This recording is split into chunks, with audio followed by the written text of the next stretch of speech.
এই ইসলাম এটা হিন্দুদেরও ধর্ম। ও মানে না, আমি কি করব? কথা কন। এটা খ্রিস্টানদেরও ধর্ম, এটা বৌদ্ধদেরও ধর্ম, এটা অগ্নি উপাসকদেরও ধর্ম, এটা সবার ধর্ম। ও মানে না তো আমি কি করব? এটা তো ওরও ধর্ম। এই ধর্মের রাস্তা সবার জন্য খোলা। সুবহানাল্লাহ কইবেন না?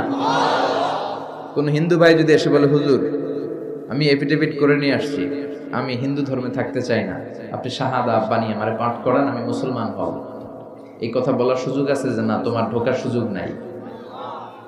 যতগুলা কোঠা ছিল কোঠা শেষ, তুমি আর ঢুকতে পারবে না। কথা কন। ঢুকতে পারবে সবার জন্য। The door of Islam is open for everyone on earth. এই পৃথিবীর সবার জন্য খোলা।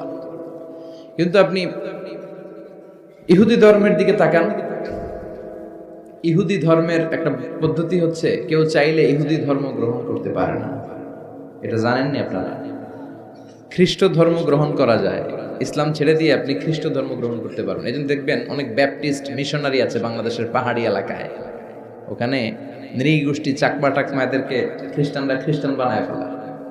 তারপর উত্তরবঙ্গে মঙ্গা পীড়িত এলাকা, ওখানে টাকা পয়সা দিয়ে আমাদের অনেক মুসলমানরাও খ্রিস্টান বানানোর চেষ্টা করে, কারণ খ্রিস্ট ধর্মে এটা আছে। কিন্তু ইহুদি ধর্মে এই সিস্টেম নাই। কত বড় গাদ্দার! ওদের ধর্ম যদি কেউ মানতেও চায়, ওরা ঢুকতেও দেয় না। বাই বর্ন ইহুদি হইলে সে ইহুদি, তাও বাবা ইহুদি হইলে হবে না, মা ইহুদি হইতে হবে। কথা কন।